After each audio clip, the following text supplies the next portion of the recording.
Well, it's an honor to be here today.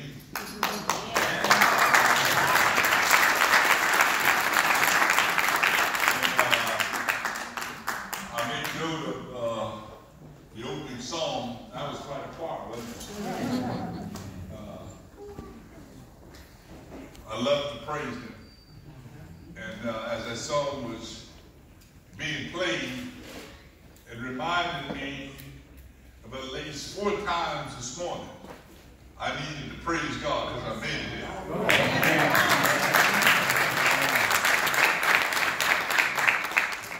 The first one was across that Mississippi Bridge in Baton Rouge. The second one was making me pull down when I did the ticket. The third one for when the police did stop me on the overpass down there near Raymond. He let me go. And the fourth one, I made it through Brew Bridge. There's a lot to give praise to this morning. Amen. But I need help getting home. I want to thank our elected officials, Mayor, thank you for your kind words and presentation. I'll be back. And our police chairman, Gilbert, thank you very much. It's good to see you again. And Representative Abrams, hopefully soon Senator Abrams. Good luck. Thank you for that recognition. It's funny how things happen. I've been going to the legislature for about 5 years, talking about clean air and clean water and protecting our land. That's my volunteer work. And all the time when I'm in the House chamber, they recognize people. But there was something missing. There was a tingle in my heart. After serving 37 years in the Army, working encouraging Katrina and Rita, and doing endless volunteer work, I'd never gotten that recognition from the Louisiana legislature. So God was designed for me to meet you here this morning. And may I give my thanks to you and the speaker for making it happen. Thank you very much.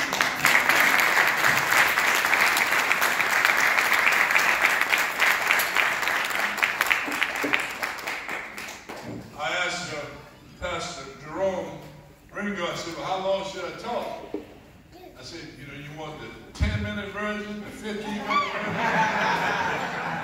the 20-minute version? He said, well, you might be stretching it a little bit there.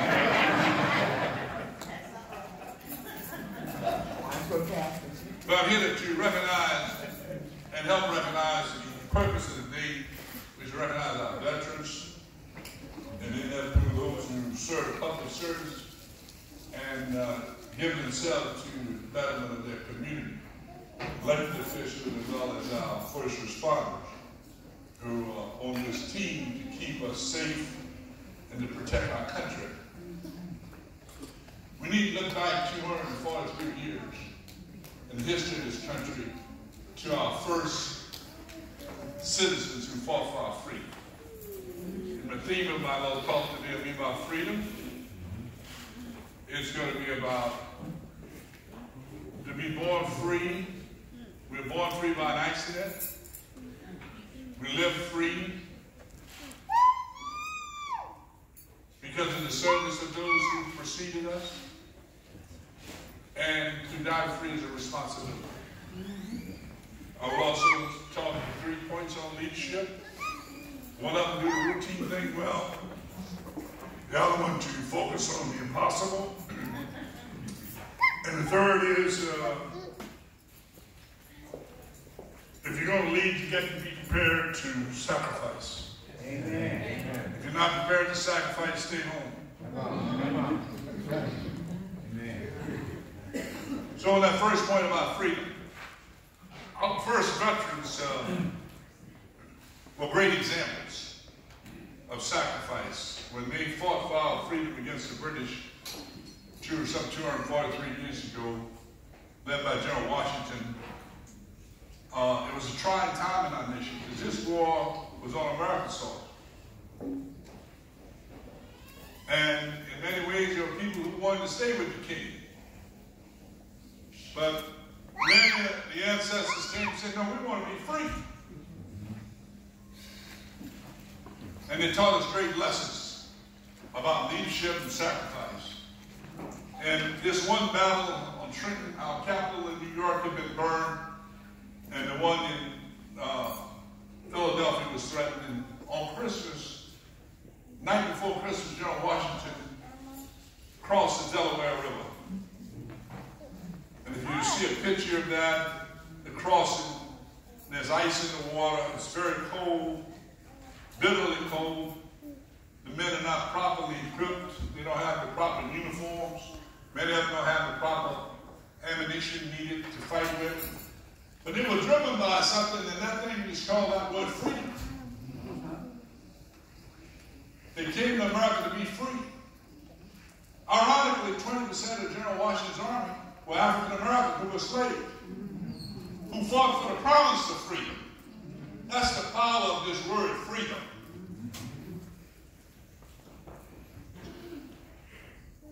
And on that night, they crossed the Delaware River. What they didn't have, as I said, they weren't well equipped. They weren't professional soldiers like the British Army was. They didn't have boats. They borrowed boats from people in the community. You see, when we take on a mission like the word freedom, we learn to adapt and overcome. Amen. And those citizens taught us what it means to adapt and overcome. And what was it for them when they got done? Just that one thing, promise of freedom. That had been written on the Declaration of Independence, one of the most powerful documents ever written, still stands today as an icon of freedom around the world. When it was written, King George III asked the people of England to pray that the words of the Declaration of Independence would never come to fruition, because he knew it would be the end of his form of government.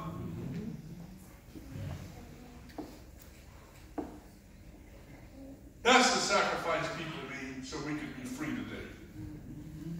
And many of you remember from the old civil rights days when Dr. King said, it's time to cash that check. That check he was talking about was in that Declaration of Independence. 243 years ago. And from that war, we fought Civil War, we fought World War I, we fought World War II, we fought in Vietnam. He says, it's time to cash the check. This promise of freedom must come now. And all along the way, people from throughout the world who came to America participated and protected that concept of freedom. We were born free by accident. We could have been born anywhere. And all where God said to your mom, okay, it's time for you to come on out here. Could have been born anywhere. We were born free by accident. To live free is a privilege. A privilege that's been paid for by those who have preceded us.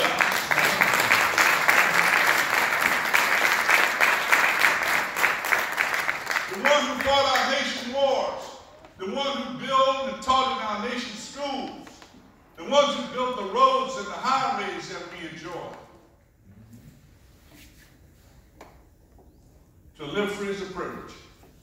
Because many have sacrificed. This year alone, we've just finished the celebration of World War I. General Blackjack Pershing took the American Expeditionary Force to Europe to turn back the German tide. And in that war, about 500,000 men. Interestingly enough, the largest per capita population in World War I came from the state of Louisiana.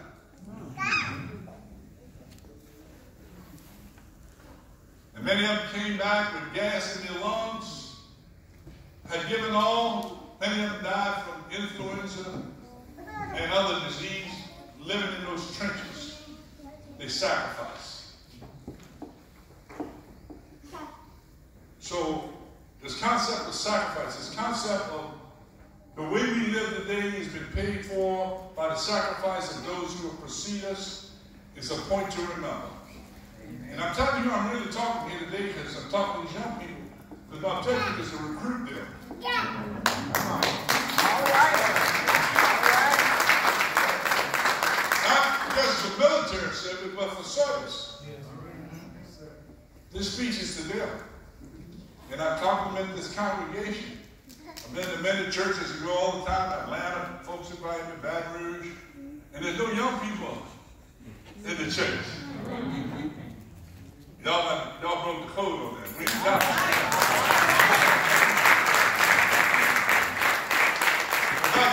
Our point on to live free, and the way we live today is based on the sacrifice of those who preceded us.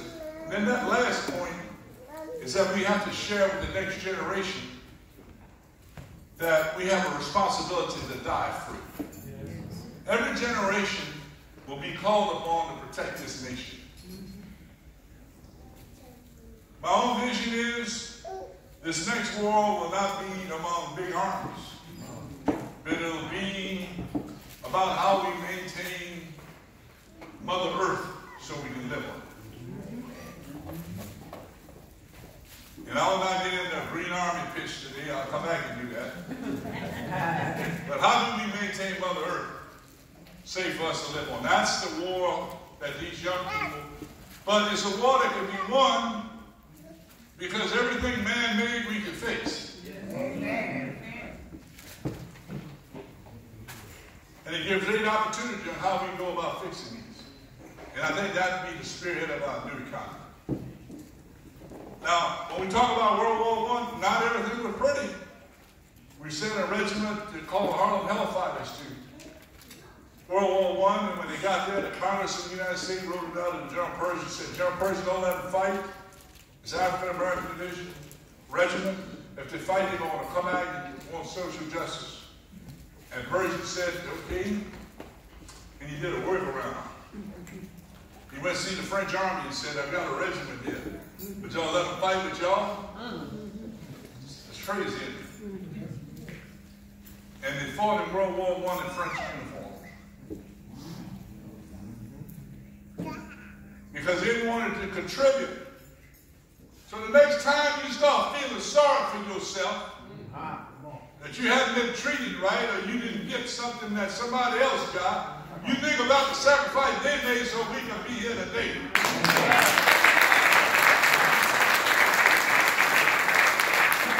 They bought a French uniform. When they came back, they went to New York and they downloaded at Hell Kitchen. They ran into some of my buddies from the 1st Division back in World War I. That's the division I spent 5 years with. And said, what are y'all doing with all the ribbons on? They said, we won them. We fought with the French. And our own army didn't know they were fighting with the French army. Things have changed that. It's people like that that have made that change happen. This just didn't happen. They sacrificed. And they gave us an example of what true sacrifice is, to have a mission. And that mission, they upheld it for freedom. And what happened 37 years later after World War I? Well, it's about 100 years ago. We didn't get around to World War II. Talking about sacrifice. Led by General Omar Brad, Omaha Beach. On that one battle, 9,000 casualties. 9,000. Those are young men never to come back and embrace their mama's arm or their sister, or many of them had children who never saw. That's sacrifice. So our nation can be free. And when that war was over with, what did we ask the Europeans for? Nothing. We didn't say, give us a secret to all you nice wines. We didn't ask them for anything, the paintings, the art. We asked them for one thing, a place to bury our dead. And you can go to places like Mont Rock and Hurley, where there are thousands of American soldiers never came back home. Never again to smell their mother's breath. That's sacrifice. That's what people have done for this nation. Don't be confused. Don't be confused. about what this means when we make pause to recognize the veterans. It's not so much about us that's here, it's about the ones that are not here. Yes. The ones that never made it back. They gave all. They gave us an example of sacrifice.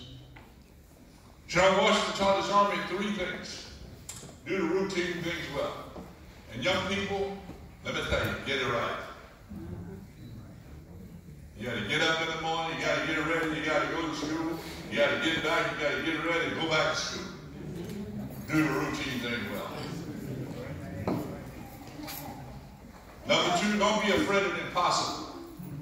Had Washington been afraid of the impossible, we wouldn't be free today. Amen. On the eve of the battle, most of his troops were AWOL or missing from the bitter cold weather. No, they weren't trained, they didn't have the right equipment. But you see, I'm telling you, the future of America is to fix what we broke in the last 100 years, and all that is inclusive of doing something that had not been done before.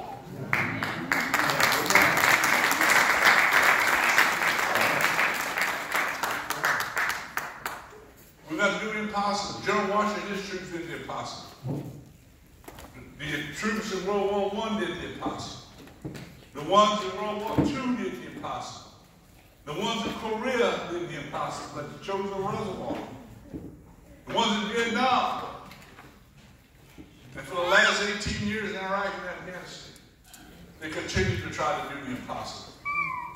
I think this concept of being able to put something that's bigger than you, this concept of sacrifice. Yeah. And to make something happen. So, young folks, again, do the routine things well. Embrace the impossible. Think about when the hurricane comes, what happened? The lights go out, right? Think about one of these young students here will develop a little box, maybe the size of this speaker here, that you can buy at a big box store or a drone and bring it to your house. And you take it in the corner and you plug it in the closet. And when the lights go out, they run the house for a month. I told that story to some engineers at Georgia Tech. I said, Gerald, you don't understand how electricity works. You can't plug something in the wall and expect it to work. I said, you little fool, when you figure that out, you can build a race bridge, boy.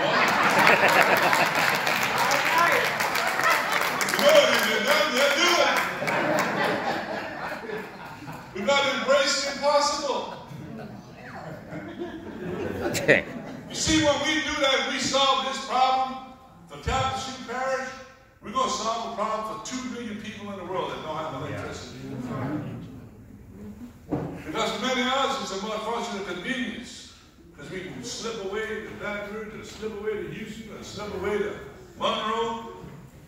But there's 2 million people in the world that they don't have electricity. There's 2 million people in the world that they don't have clean water. When we solve these kind of problems, these young people, those people who get electricity, they're going to become consumers. They're going to want stuff. They want some of this fine beef we raise here in Tapestry Parish. All right. They're going to want stuff. They're going to want cars. They're going to want television. And they're going to feel free. And they'll be more comfortable living where they are than trying to migrate here. Amen. That's the power of when people get electricity. And the third point is, if you're going to lead, people you have to be comfortable with being criticized. That's right. That's right. Because to lead, you got to sacrifice, but you also have to make change. And people don't like change. People do not like change. Let's do a little exercise. Free your hands up for a minute. Everybody ready? Cross your arms. Now. All right, y'all did pretty good. You ought to feel pretty good about that. You're hugging your favorite person, you. Now look down and put the other hand on top. Look down, put the other hand on top. All right, Jerome almost got it. Now, it feels different, doesn't it? Relax, give yourself a round of applause. Thank you very much. Anytime you want to change something, you better be prepared for what? The first response will be, well, I always put my arm in. We always did it this way. Leaders have to be prepared to take criticism because people don't like to change. The easiest thing to do is get people to do what they want to do. The hardest thing we got to do is get people to do what they don't want to do. And they get into how we're going to save Mother Earth. And I believe we got to get rid of plastic bags. We got to get rid of hard plastic forks and spoons. We got to get rid of water bottles. They are scourge to the earth. And there'll be a lot of people saying, we make that product lose out. Let's make something else. But what is doing, child, while we live and while we work? We got to do something else. That's the challenge I see in leadership. And last but not least, to our parents, to our young folks, let's save our best leadership for when we get home. Because I tell you, leading at work is easy. Leading at home is hard. I wrote chapter 9 of a leadership book about saving your best leadership. I wrote that because of a reason. A lot of our troops were going back and forth between Iraq and Afghanistan and God knows how many other places. And I started to get calls from the sheriff and police all around the country that had senior officers and NCOs, and what we call them domestic disturbance.